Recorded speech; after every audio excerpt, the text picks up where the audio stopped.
नमस्कार मित्रों, Ram and Shyam classes YouTube channel पर आपका बहुत बहुत अभिनंदन। आज हम आपके लिए संधि का टॉपिक जो हमारा चल रहा है उसी को हम आगे बढ़ाने के लिए आपके सामने प्रस्तुत हुए हैं। तब बंधुओं, आप इस पर विशेष ध्यान रखें।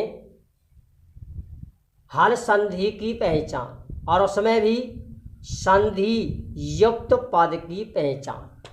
इससे पहले जो हमने आपके लिए क्लास जो ली थी उसमें संधि विच्छेद की पहचान कैसे की जाए उसके बारे में हमने आपके लिए बताया। 5 संधियाँ उसमें एक साथ जोड़ी गई हैं। उसी प्रकार से इस वीडियो में भी हम कई संधियों को एक साथ जोड़ेंगे कि संधि युक्त पद की हम पहचान कैसे करें। यानी बच्चों के लिए ये बड़ी समस्या होती है कि नियम जो लिखाए जाते हैं वो हमेशा संधि विच्छेद के होते हैं, संधि युक्त का कोई नियम नहीं होता। विद्वानों ने संधि में संधि विच्छेद का नियम दिया है, संधि युक्त पद का कोई नियम नहीं दिया है। इसलिए हमने ये सोचा कि यदि संधि युक्त पद आता है तो बच्चे क्या करें। इसके बारे में मनन करके हमने इस वीडियो को तैयार किया है। इसमें यदि आपको कुछ अच्छा लगता है तो इस चैनल को अपने मित्रों के लिए अधिक से अधिक शेयर करें, और यदि वीडियो अच्छा लगता है तो इसे लाइक करें, और हो सके तो इस पर कुछ ना कुछ कमेंट अवश्य करें। तो देखिए, संधि युक्त पद, संधि युक्त पद की पहचान हम कैसे करें। तो देखिए, यदि संधि युक्त पद में किसी भी वर्ग का तीसरा वर्ण दिया हो, और तीसरा वर्ण होता है गजड़ द,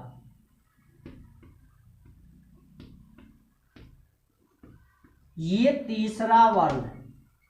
यदि संधि युक्त पद में, किसमें? संधि युक्त पद में, यदि संधि युक्त पद में किसी भी वर्ण का किसी भी वर्ग का यदि तीसरा वर्ण दिया हो और उसके बाद जो मिलेगा उसे भी आप ध्यान रखें। इसके बाद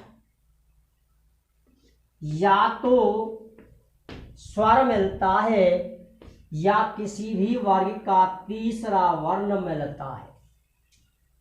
यदि संधि युक्त पद में किसी भी वर्ग का तीसरा वर्ण दिया हो, उसके बाद या तो स्वर आपके लिए मिलेगा या तीसरा वर्ण मिलेगा, तो आप वहाँ संधि का नाम लिख दें जसत्व संधि। इसी का खंडित है। यदि तीसरा वर्ण है लेकिन इसके बाद यदि किसी वर्ग का चौथा वर्ण यदि दिया है तो संधि जसत्व होगी, संधि जसत्व होगी, लेकिन इस तीसरे वर्ण को उसी वर्ग के चौथे वर्ण में बदलेंगे। ये जसत्व संधि है। इसके 2 भाग हैं। यदि संधि युक्त पद में किसी भी वर्ग का तीसरा वर्ण दिया हो तो वहाँ आपको जसत्व संधि लिखनी है। कौन सी संधि लिखनी है? जसत्व संधि। अब देखिए, इसी संधि को आप डिटेल से देखें, क्योंकि ये आगे भी इसका दूसरा भाग आएगा। इसका एक सूत्र है, झलाम जसो अंत।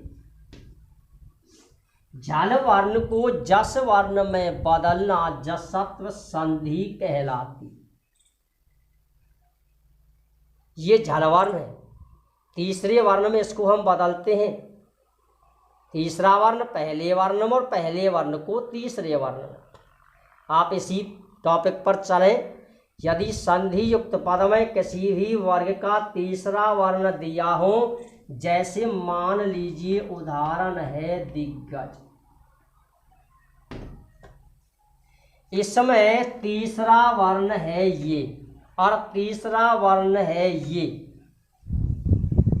मित्रों, यदि देशी पहचान यदि दो पाई जाती हैं तो आप संधि विच्छेद पहली पहचान से करें, और पहली पहचान से ही आपका संधि विच्छेद बिल्कुल सही जाएगा। ये तीसरा वर्ण है, इसलिए संधि है जसत। इस तीसरे वर्ण को संधि विच्छेद करते समय आप उसी वर्ग के पहले वर्ण में बदल दें। नंबर 1। नंबर 2, यदि उदाहरण आता है ये रिद्धि, ये तीसरा वर्ण है लेकिन तीसरे वर्ण के बाद चौथा वर्ण है, इसलिए इस तीसरे वर्ण को, इसमें तो हमने तीसरा वर्ण बदला था पहले वर्ण में, लेकिन यहाँ तीसरे वर्ण के बाद चौथा वर्ण है, इसलिए तीसरे वर्ण को हम पहले वर्ण में ना बदल के उसी वर्ग के चौथे वर्ण में बदल देंगे। इसलिए यह कौन सा वर्ग है? तय वर्ग है, और तय वर्ग का चौथा वर्ण जो बनता है वो धय बनता है, यानी धय धनुष जिसे कहा जाता है। हृदय धान भी। इस प्रकार आपकी ये जसत्व संधि आपके सामने है। नंबर 2, यदि संधि युक्त पद में किसी भी वर्ग का पहला वर्ण दिया हो और पहला वर्ण होता है कै, चे, ते, ते और पे, यानी संधि युक्त पद में किसी भी वर्ग का पहला वर्ण दिया हो और वो भी आधा मिलेगा। देखिए, बड़े ही इंटरेस्ट की बात है कि इसमें वर्ण आधा मिल सकता है, पूरा भी मिल सकता है, क्योंकि इसमें स्वर आता है। इसमें पहला वर्ण मिलेगा, आपको आधा मिलेगा, तो आप संधि का नाम लिख दें चर्त्व संधि। कौन सी संधि? चर्त्व संधि। यदि संधि युक्त पद में किसी भी वर्ग का पहला वर्ण दिया हो तो वह चर्त्व संधि होती है। संधि विच्छेद जब आप करते हो तो इस पहले वर्ण को उसी वर्ग के तीसरे वर्ण में बदल दीजिए, और तीसरा वर्ण बनता है बंधुओं गजाड़ द, जिसका वर्णन आपके लिए हमने पहले भी किया है। पहला वर्ण यदि मिलता है तो चर्त्व संधि, और तीसरा वर्ण यदि मिलता है तो वो जसत्व संधि। तीसरे वर्ण को आप पहले वर्ण में बदल दो और पहले वर्ण को आप तीसरे वर्ण में बदल दो। इस प्रकार से आपके दोनों ही भाग तैयार हो जाते हैं, संधि विच्छेद से युक्त पद और युक्त पद से संधि विच्छेद। देखिए, जैसे उदाहरण है आपके सामने ये सत्कार, इसमें ये भी पहला वर्ण है और ये भी पहला वर्ण, लेकिन आप याद रखिए मैंने क्या कहा था कि पहला वर्ण मिलेगा लेकिन वो आधा मिलेगा। कैसा मिलेगा? आधा वर्ण मिलेगा। और देखिए आधा वर्ण है ये तकार यानी तय वर्ण, इसलिए इस तय वर्ण को परिवर्तित करेंगे कौन से वर्ण में? तीसरे वर्ण। और तय वर्ण का तीसरा वर्ण मिलता है तय, यानी तय का तीसरा वर्ण है तय, इसलिए इसका संधि विच्छेद जो होगा वो ये होगा साध धान का।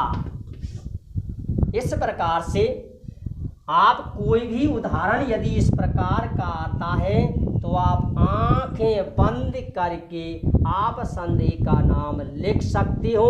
और इसी में मैंने आपके लिए क्या करना है यानी संधि युक्त पद के बाद हमें क्या करना है, वो संधि विच्छेद करना है। और उसको भी मैंने आपके लिए बतला दिया है कि पहले वर्ण को तीसरे वर्ण में बदल दो और तीसरे वर्ण को पहले वर्ण में बदल दो।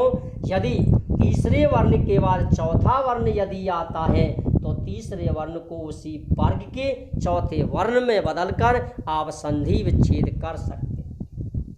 इस प्रकार से यहाँ संधि युक्त पद की पहचान हम कैसे करें, इसके अंदर आपके लिए हमने यहाँ दो संधियों को पेश किया है और वो संधियाँ हैं जसत्व संधि और इसी का दूसरा जो भाग है वो है चर्त संधि। ठीक है बंधु, चलते चलते आप एक बार फिर से इसका रिवीजन देखें। यदि संधि युक्त पद में किसी भी वर्ग का तीसरा वर्ण दिया हो तो वो जसत्व संधि है। तीसरे वर्ण के बाद या तो स्वर मिलता है या तीसरा वर्ण मिलता है। तीसरे वर्ण के बाद या स्वर मिलता है या तीसरा वर्ण मिलता है और उसका जो दूसरा नियम आता है उसके अंदर चौथा वर्ण मिलता है। यदि चौथा वर्ण मिलता है तो तीसरे वर्ण को चौथे वर्ण में बदल दो और यदि 3 के बाद स्वर या 3 मिलता है तो 3 को नंबर 1 में बदल दो। यदि संधि युक्त पद में किसी भी वर्ग का पहला वर्ण यदि दिया है और वो भी आधा दिया है तो आपको संधि का नाम लिखना है चर्त संधि। आपको 1/आधा नंबर प्राप्त हो जाएगा।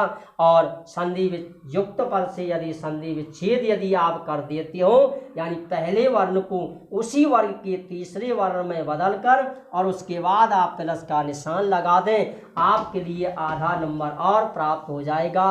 अर्थात यदि संधि का प्रश्न 1 नंबर का यदि आता है तो बिना किसी नियम के, बिना किसी लिखावट के आपके लिए 1 नंबर प्राप्त होगा।